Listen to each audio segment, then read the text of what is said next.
ఈ 400 ఎకరాల్లో నిన్న మొన్న మీరు చూసింటారు వందల సంఖ్యలో మెషిన్లు పోయి అర్ధరాత్రి. నేను అడుగుతా ఉన్నా, మీరు ఒకటి ఆలోచన చేయండి. శుక్రవారం, శనివారం, ఆదివారం, ఈరోజు సోమవారం రంజాన్. ప్రభుత్వానికి తెలిసి 4 రోజులు కోర్టుకు సెలవులని. అందుకే ఇబ్బడి ముబ్బడిగా మెషిన్లను పంపి వందల సంఖ్యలో పోలీసులను పెట్టి అడ్డం వచ్చిన పిల్లలను ఇష్టం వచ్చినట్టు కొట్టి వాళ్ళను ఆడపిల్లలను చూడకుండా బట్టలు చింపి ఒక దుశ్శాసన పర్వానికి తెరదీసి ఇంత అరాచకం ఏదైతే రేవంత్ రెడ్డి ప్రభుత్వం చేస్తున్నదో, మరి అక్కడ పక్షులు, అక్కడ నెమళ్ళు కేకలు పెడుతున్నాయి, గొంతు చించుకుంటున్నాయి. మాకు జరుగుతున్న ఈ అన్యాయం మీకు కనబడతలేదా, వినబడతలేదా అని చెప్పి రోధిస్తున్నాయి, ఏడుస్తున్నాయి. ఇది మీకు వినబడతలేదా రాహుల్ గాంధీ గారు? నేను అడుగుతా ఉన్నా. పర్యావరణ ప్రేమికులు, దేశ స్థాయిలో రాష్ట్ర స్థాయిలో ఉన్నవాళ్ళు, మేధావులు మౌనంగా ఎందుకున్నారని మేము అడుగుతున్నాం, పిల్లలు అడుగుతున్నాం. మీకేం కనబడట్లేదా? ఫ్యూచర్ సిటీలో 45,000 ఎకరాలు మీరు సేకరించి అమ్ముకుంటానని ఓపెన్గా బడ్జెట్లో చెప్తున్నారు, బయట చెప్తున్నారు. మరి 400 ఎకరాలు వదిలేస్తే మీకు పోయేదేముంది, వచ్చిన నష్టమేముంది? పశ్చిమ హైదరాబాద్ భవిష్యత్తులో ఢిల్లీలాగా ఎయిర్ క్వాలిటీ దెబ్బతిని ఊపిరి పీల్చుకోవడమే కష్టమయ్యే ప్రమాదం ఉండే అవకాశం ఉంది.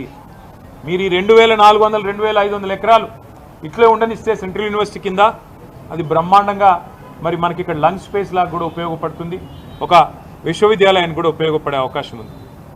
రాహుల్ గాంధీ గారు ఇవాళ జాతీయ స్థాయిలో ప్రతిపక్ష నాయకుడు. వారిని కూడా నేను అడుగుతా ఉన్నా. హైకోర్టులో ఆల్రెడీ పిల్లు పడ్డది, ఒక ఎన్జిఓ వాళ్ళు వేసినారు, ఇది పర్యావరణ సమతుల్యత దెబ్బతీస్తుంది అని. ఆ పిల్లు రాకముందే నీ ప్రభుత్వం ఇంత ఆగమాగం చేస్తుంటే, పిల్లల్ని ఇష్టం వచ్చినట్టు కొడుతుంటే, గతంలో ఇదే రాహుల్ గాంధీ గారు హైదరాబాద్ సెంట్రల్ యూనివర్సిటీకి ఆనాడు 2 సార్లు వచ్చినారు ఒకటే నెలలో. రోహిత్ వేములా గారు చనిపోయినప్పుడు 2 సార్లు వచ్చినారు ఒకటే నెలలో. కానీ ఇటువైపు ఇప్పుడు కనీసం తిరిగి కూడా చూడట్లేదు, కనీసం ఒక మాట కూడా ముఖ్యమంత్రి గారికి చెప్పాలన్న ఆలోచన కూడా రాహుల్ గాంధీ గారికి వస్తలేదు. ఇదే రాహుల్ గాంధీ గారు బొంబాయి మహానగరంలో ఆర్ఏ ఫారెస్ట్లో 800 ఎకరాల్లో 2,500 చెట్లు కొట్టేస్తారంట. అంటే అక్కడ మెట్రో నిర్మాణం కోసం అక్కడ ఒకటి షెడ్ కడతారంట. అంటే ఇదే రాహుల్ గాంధీ గారు హడావుడి చేసినారు. అయ్యో ముంబైలో లంగ్ స్పేస్ లేకుండా పోతుంది, ముంబైలో పర్యావరణ సమతుల్యత దెబ్బతింటుంది, ఇన్ని 100 ఎకరాలు పోతే ఎట్లా కాంక్రీట్ జంగల్గా ముంబై మారిపోయింది అన్నారు. మరి ఇవాళ హైదరాబాద్, పశ్చిమ హైదరాబాద్ ఏమైపోయినా పర్వాలేదా? కేవలం మీ కాంగ్రెస్ ప్రభుత్వానికి డబ్బులు రావడానికి, వేల కోట్ల రూపాయలు సంపాదించుకోవడానికి, పిల్లల భవిష్యత్తు, హైదరాబాద్ భవిష్యత్తు నాశనమైనా పర్వాలేదా? ఉన్న కొద్ది లంగ్ స్పేసెస్ని ఇష్టం వచ్చినట్టు అమ్ముతారా? ఇది మీకు సమ్మతమైన రాహుల్ గాంధీ గారు? ఒక ఆర్ఏ ఫారెస్టే కాదు, ఇదే రాహుల్ గాంధీ గారు ఛత్తీస్గఢ్లో హస్దియో అనే ఫారెస్ట్ ఉంది, HASDEO. ఆ ఫారెస్ట్ని అక్కడున్న బీజేపీ ప్రభుత్వం అక్కడ మైనింగ్కి అవకాశం ఇస్తే ఇదే రాహుల్ గాంధీ గారు గొంతు చించుకున్నారు. పర్యావరణం దెబ్బతింటుంది, అర్జెంటుగా కాపాడాలా, దీన్ని రద్దు చేయాలా అని మాట్లాడినారు. మళ్ళీ ఇవాళ కాంగ్రెస్ పార్టీ గొంతు ఎందుకు పెగలట్లేదు? నేను ఈ పిల్లలందరికీ ఒక మాట ఇచ్చాను, ఖచ్చితంగా మా పార్లమెంట్ సభ్యులు 4వ తారీఖు దాకా ఏదైతే పార్లమెంట్ సమావేశాలు జరుగుతూ ఉన్నాయో, రాజ్యసభలో మా పార్లమెంట్ సభ్యులు ఈ అంశాన్ని ఖచ్చితంగా లేవనెత్తుతాం, ఖచ్చితంగా వారిని మరి అడుగుతాం, కేంద్ర ప్రభుత్వాన్ని కూడా అడుగుతాం మీ స్టాండ్ ఏంది అని. ధర్మేంద్ర ప్రధాన్ గారిని అడుగుతాం, మీరు ఎందుకు జోక్యం చేసుకోవట్లేదని, కేంద్రం ఎందుకు పట్టించుకోవట్లేదని అడుగుతాం.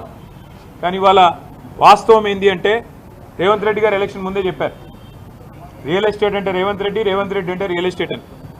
ఫస్ట్లో మనమే అప్పుడు జాగ్రత్త పడి ఉండాలి. ఎలక్షన్లు అయిపోయిన కొత్తలో, ఎలక్షన్ కంటే ముందో ఆ రోజు వచ్చిండు, అక్కడ ఫుట్బాల్ ఆడిండు హెచ్సియూకి వచ్చిండు, ఫుట్బాల్ ఆడిండు, అప్పుడే కన్ను పడ్డది భూముల మీద. ఇప్పుడు పిల్లల్ని ఫుట్బాల్ ఆడుతూ ఉన్నాడు, లెక్క చేయట్లేదు. నా డబ్బుల కోసం, మా కమిషన్ల కోసం ఏదైనా సరే, పిల్లలు చచ్చినా సరే, ఏదేమైనా సరే, కానీ నేను వదిలిపెట్టను అన్నట్టుగా రేవంత్ రెడ్డి వ్యవహారం ఉన్నది.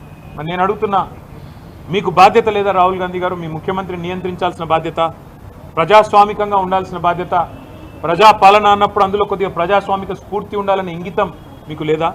ఇక్కడ నెమళ్ళ రోదన్లు, అక్కడ జింకలు పరిగెడుతున్న విధానం ఏం కనబడతలేదా మీకు? ధ్వంసం కాబోతున్న చెరువులు కనబడతలేవా? దెబ్బతినబోతున్న పర్యావరణం కనబడతలేదా? అక్కడ కొన్ని ఎగ్జాటిక్ స్పీషీస్ ఉన్నాయి, ఫ్లోరా ఫౌనా ఉంది అక్కడ పెద్ద ఎత్తున. ఇదంతా ధ్వంసమైపోతుంటే మీకు మీ నాయకత్వానికి ఇదేం వినబట్టలేదని మేము అడుగుతా ఉన్నాం. తప్పకుండా ఆ పిల్లలు ఏ రకంగా పోరాటం చేసినా వారికి అండగా నిలబడతాం. మన ముఖ్యమంత్రి గారు అన్నారు అసెంబ్లీలో హెచ్సియులో గుంట నక్కలు ఉన్నాయట. హెచ్సియులో అందుకే మేము పోవడం లేదు, మేము అక్కడ అడిగేందుకు పెట్టలేదంటే ఇట్లా పనికిమాల మాటలు మాట్లాడతారు. ఆ పిల్లల ఉద్యమాన్ని దాని పవిత్రతను దెబ్బతీసే ప్రయత్నం చేస్తాడు ఈ ముఖ్యమంత్రి. ఆయన చిల్లర వ్యాఖ్యలతో ఆ పిల్లలు కొట్లాడుతున్న దానికి అపవిత్రతను ఆపాదించి ఇదేదో రాజకీయ దురుద్దేశాలతో జరుగుతున్న పోరాటం అని చెప్పి ఆ పిల్లల ఉద్యమాన్ని కూడా మలినం చేసే మూర్ఖుడు ఈ ముఖ్యమంత్రి. అందుకే మేము కొద్దిగా దూరంగానే ఉన్నాం. మాకు కూడా ఫోన్లు వస్తూ ఉన్నాయి, అన్న మీరు రండి, మీరు ట్విట్టర్లో పెడితే కాదు, మీరు కూడా రండి అంటున్నారు. కానీ మేము అక్కడ పోగానే ముఖ్యమంత్రి ఏమంటాడు, ఇగో ఇది బీఆర్ఎస్ వాళ్ళు చేయిస్తున్నారు, ఇదంతా మాకు తెలుసు ముదే, ఇదంతా వీళ్ళే అని ఇష్టం వచ్చినట్టు పిచ్చివాగుడంతా వాగుతాడు. అందుకే మేము సరైన వేదికల్లో ఈ అంశాన్ని ఎత్తుతాం.